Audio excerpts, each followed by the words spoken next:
We all think there's a limit to what a person can endure. But what if there isn't? We're going to dive into three true stories that just defy belief. I mean, the odds of survival here, they weren't just low, they were basically zero. These are tales that completely rewrite the book on what's possible. So, what does it actually take to survive the impossible? I mean, really, when everything's gone wrong? This question pushes us right to the edge of what we think is humanly possible. Things like ingenuity, endurance, sheer will.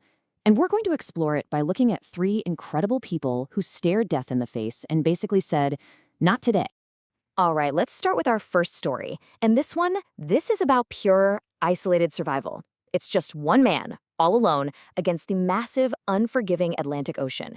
His name was Pun Lim. He was a 24-year-old steward on a ship, and his life was about to turn into an absolute nightmare.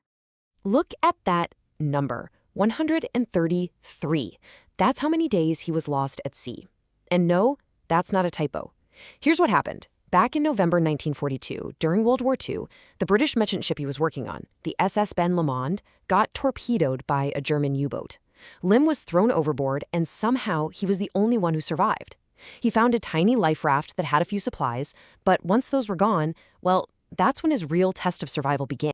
And this is where the story gets just unbelievable. Pun Lim went from being a regular ship steward to a master survivalist. I mean, think about this. He unraveled rope to make a fishing line. He actually made a fish hook out of a tiny spring from a flashlight. He rigged up a canvas shelter to catch every single drop of precious rainwater.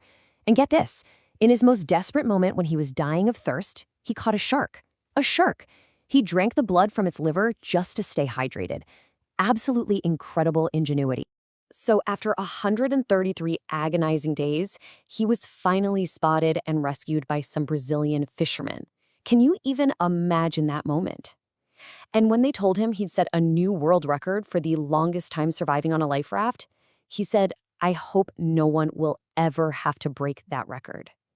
That one line just says it all, doesn't it? It perfectly captures the pure horror he went through for more than 4 months, all by himself. Okay, so from a battle against nature, we're going to shift gears. Our next story raises the stakes. We're adding a really powerful, really dark motivator to the mix, the trail. This is the legendary, and I mean legendary tale of the frontiersman Hugh Glass. So back in 1823, Glass is out on a fur trapping expedition when he gets attacked by a grizzly bear. And we're not talking a little scrape. He was brutally mauled. His leg was broken, his ribs were exposed, his throat was slashed. Everyone thought he was a goner. It was just a matter of time.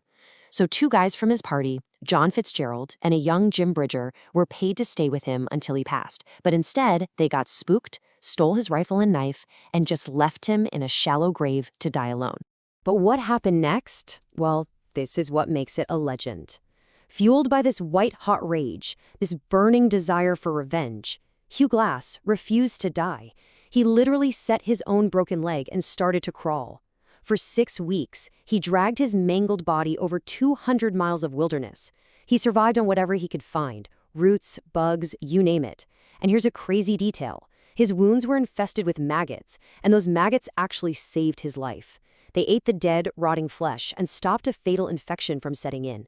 Unbelievable. So after this epic, unimaginable journey, he finally tracks down the two men who left him for dead. You'd expect a bloodbath, right? But what happens is kind of surprising. He finds the younger guy, Bridger, and seeing how scared and remorseful he is, Glass actually forgives him. Then he finds Fitzgerald, the real mastermind, but finds out he's joined the army. And since killing a U.S. soldier was a capital crime, Glass couldn't touch him. So what does he do? He just takes back his stolen rifle and walks away. I guess getting his rifle back was all the revenge he really needed. All right, for our final story, we're escalating things one more time. This isn't about one man saving himself anymore. This is about a leader, a captain, and his unbreakable promise to save every single man under his command.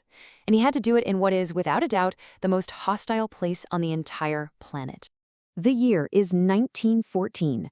Sir Ernest Shackleton and his crew of 27 men are about to set off on an incredibly ambitious journey. Their goal? To be the very first to cross the entire continent of Antarctica on foot. The name of the expedition was the Imperial Trans-Antarctic Expedition. But it wouldn't be remembered for its goal. It would be remembered for something far, far more incredible. Things went wrong, and they went wrong fast. It was just this cascade of absolute disasters. First, their ship, the Endurance, gets trapped in the polar ice. Then, the ice slowly, powerfully crushes the ship to pieces, leaving them stranded. So for months, they're camping on a huge, drifting piece of ice that's slowly melting beneath them. When that ice floe finally breaks apart, they have to take to these tiny lifeboats and land on a barren, desolate rock they called Elephant Island, a place so remote no rescue party would ever think to look for them. It was just one hopeless situation after another. And this is where Shackleton, the leader, had to make an impossible choice. He left most of his men, 22 of them, to wait on Elephant Island, while he and 5 others got into one of those tiny lifeboats. Their plan? To sail 800 miles across the roughest, most dangerous seas on the planet, hoping to hit a tiny, remote whaling station. It wasn't just a long shot. It was basically a suicide mission. And he made it. After a harrowing 14-day voyage, then a trek across uncharted, glacial mountains, after multiple failed rescue attempts, Shackleton finally made it back to Elephant Island. And the number of men he found waiting for him? 27, the same number he started with. After almost 2 years of being trapped in Antarctica, against literally all odds, not a single man was lost. Every single one of them survived. So, when you put these 3 stories side by side, what do they really teach us? I mean, they're all so different, but they all show us something fundamental. It's like we can build an anatomy of survival from their experiences, a blueprint for what it takes to keep going when all hope is gone. Let's break it down. Each of these survivors had a totally different challenge and a totally different motivation pushing them forward. You had Poon Lim, right? His was a battle against loneliness and nature itself, and his driving force was just that basic, powerful will to live. Then you have Hugh Glass. His challenge was betrayal and a horrific injury, and his fuel? Pure, unadulterated revenge. And finally, Ernest Shackleton. He was fighting despair and the immense weight of responsibility for his men. His driver was the duty of a leader. So what this all really tells us is that survival isn't some simple, single idea. It's not just one thing. It's this complex mix of ingenuity, that resourcefulness to solve problems, plus a powerful psychological drive, whether that's hope or anger. And sometimes it's about something bigger than yourself, that sense of responsibility for the people around you. And that really brings us back to that first question. But now it's for you. We've seen 3 completely different reasons to keep fighting: the pure will to live, a burning need for revenge, and the deep duty to lead others to safety. It really makes you think. If you were pushed to that absolute breaking point when everything seems impossible, what would be